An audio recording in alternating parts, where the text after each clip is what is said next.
Come on, I know. Oh. So come on in. Welcome to Appalachia's Homestead. Welcome to the big coop.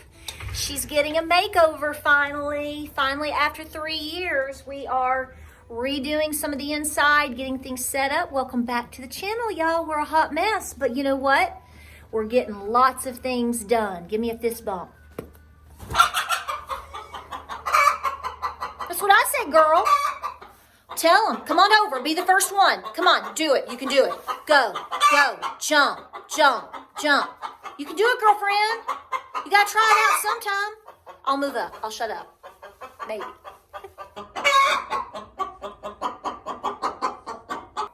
All right. So we're in the big coop today. Welcome back to the channel.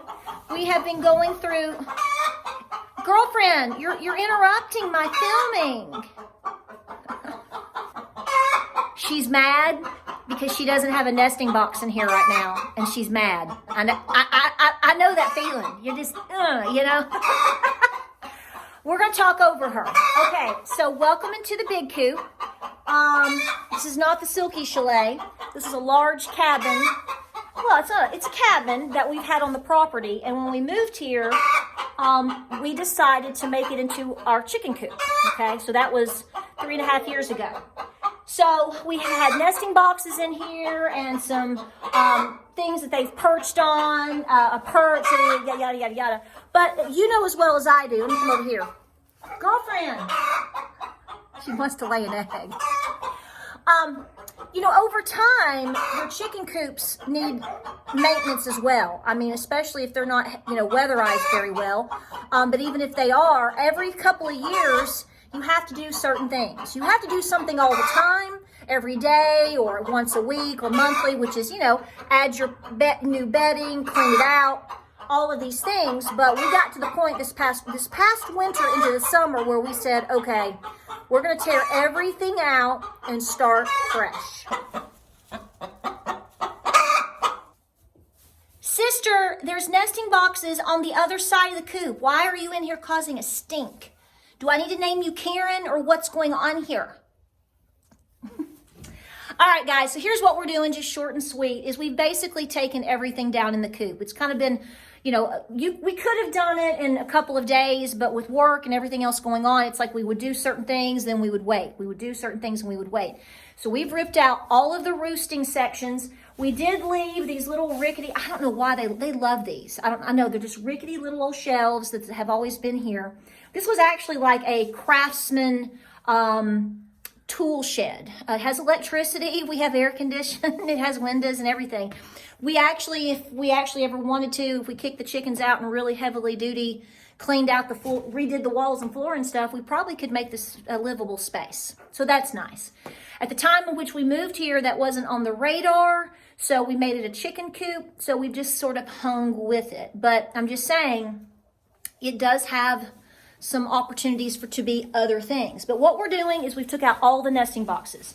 I have 2 nesting boxes on the other side. You can see where they go out right there. It's just a simple little door with a block. We don't have anything. We didn't electrify that because I like to be the person that comes out to my chicken coops and shuts the doors when it gets dark or whatever. And I also like to be the one that opens it in the morning. That's how you catch things. If you just which, you know, that's handy dandy. I like that. But you can also miss some things as well if you're not checking, which I know you guys that, you know, this crowd checks their chickens. You check your girls and your guys, okay?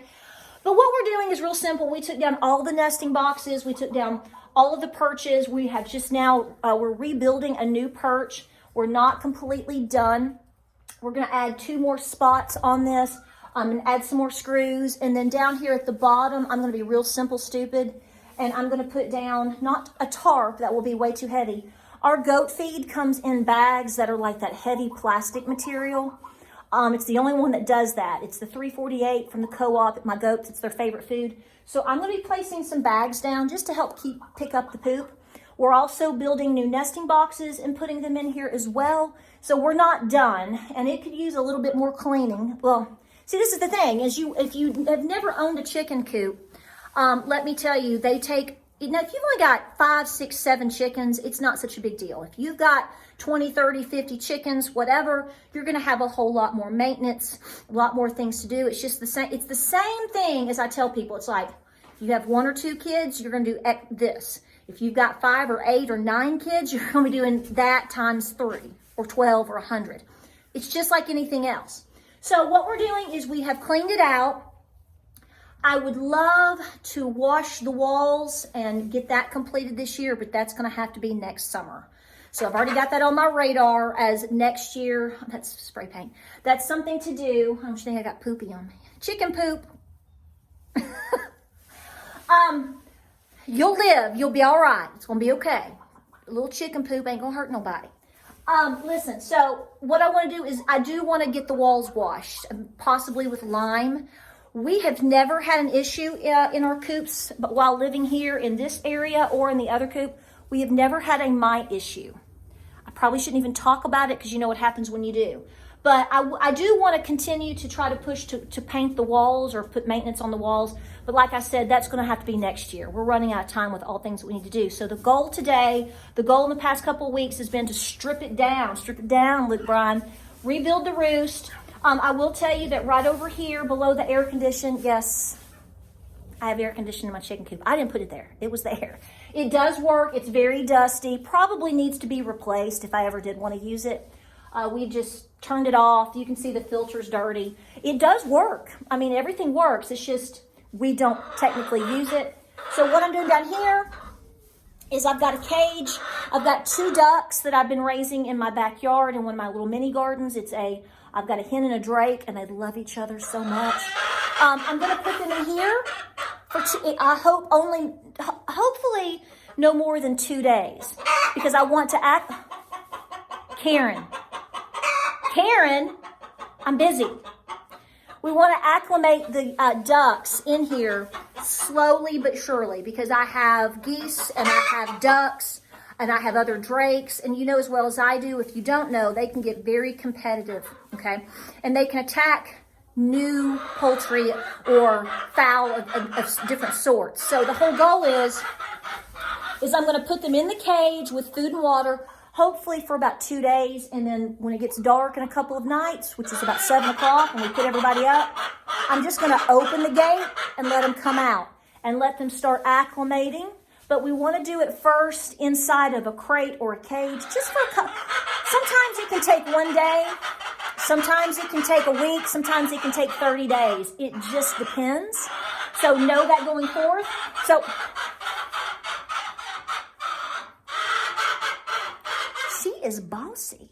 So that is what we are working on today. I'm trying to finish getting all of the coops cleaned up, cleaned out the nesting boxes, new pine shavings. We cleaned everything out 2 or 3 weeks ago, ready for fall, but here we are again already just a couple weeks later, and you've got to put fresh bedding down in DE.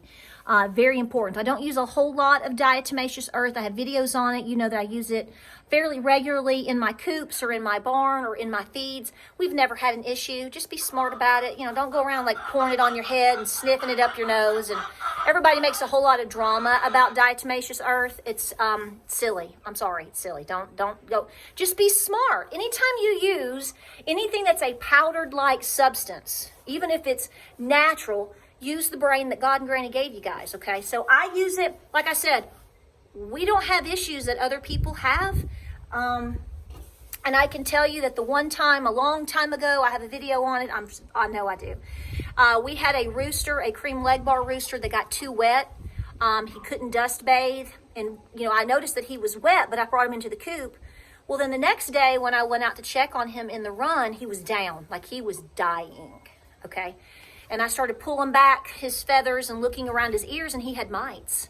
So what I ended up doing with that bird was brought him to the garage area, and I put, this is not advice, this is just what I did, but I put a couple of drops of pour on ivermectin. By the next day, he was fine. Within 2 days, you would have never known anything was wrong. It got rid of the mites. So do what you want with your birds. I do try to go for a natural approach as much as possible, and with all of that. But when things get sick, if you've got to hit the heavy hitters, that's what I do. I'm a big believer in ivermectin. So I'm just saying, okay, that's the pour on stuff, not the injectable. There's two different types.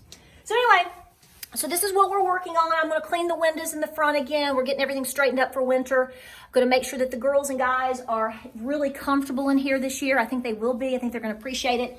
Karen, do you like what we're doing?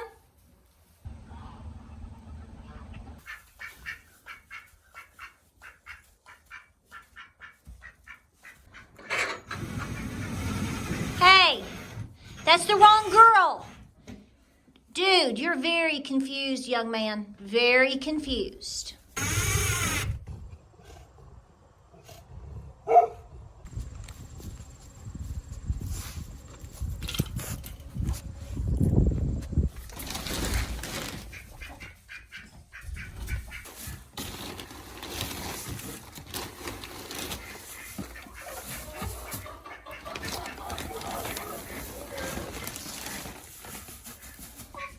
Girl, what you talking about, girl?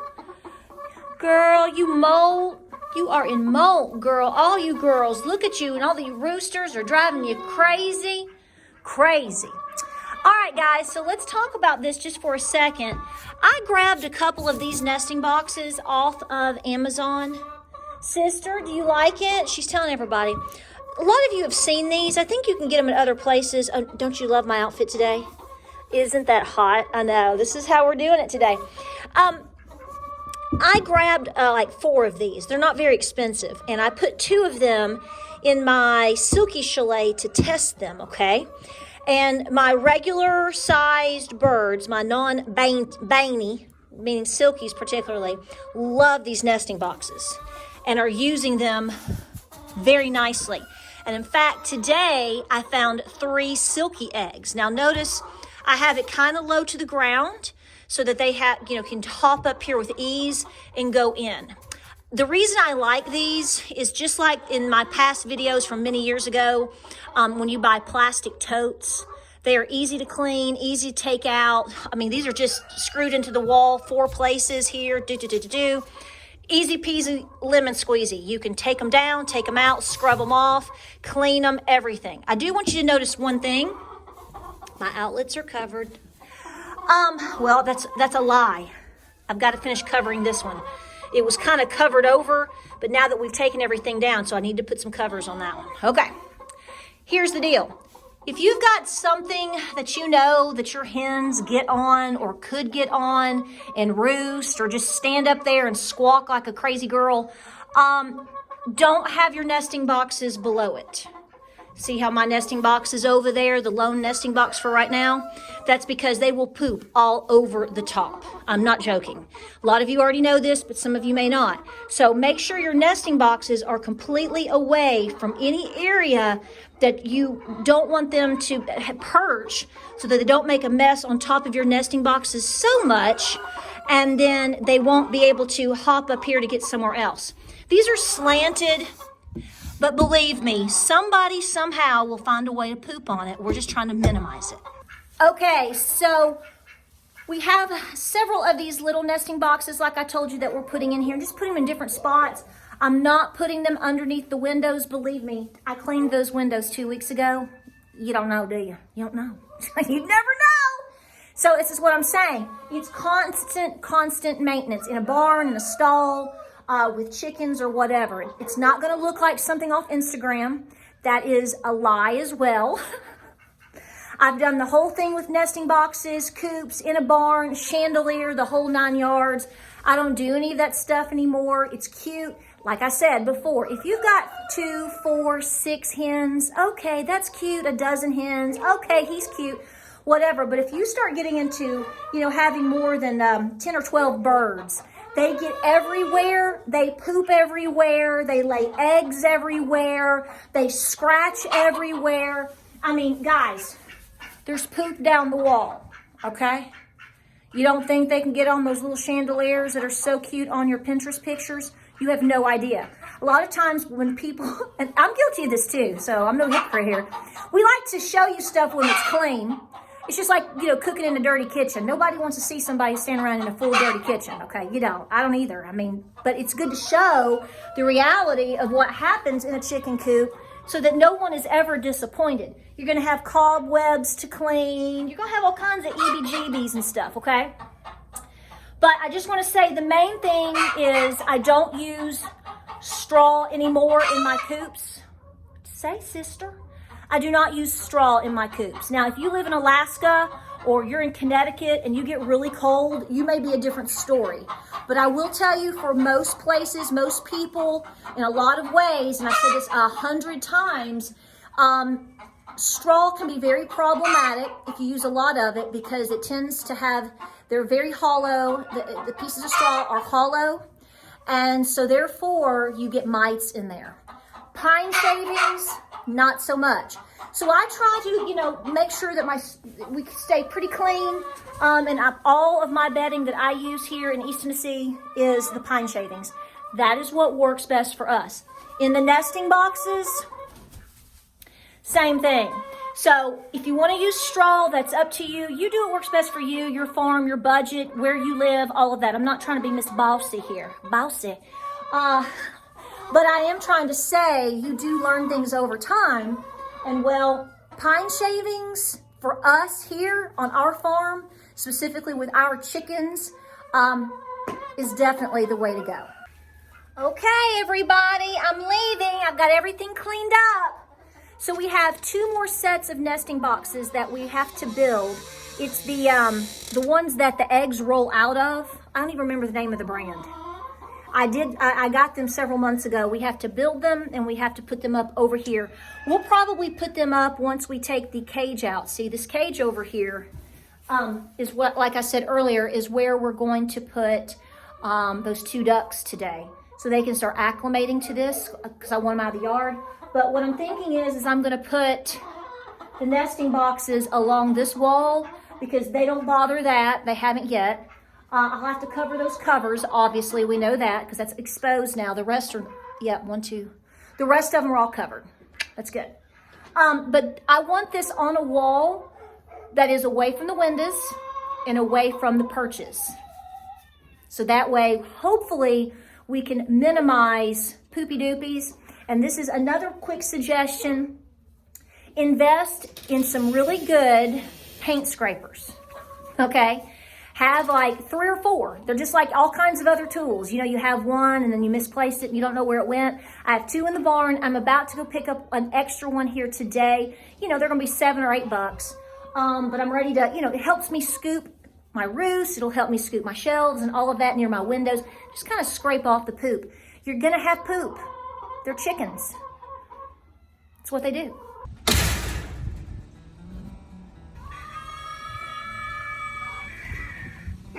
Well, she's getting cleaned up. She's looking a little bit better. She's getting ready for winter.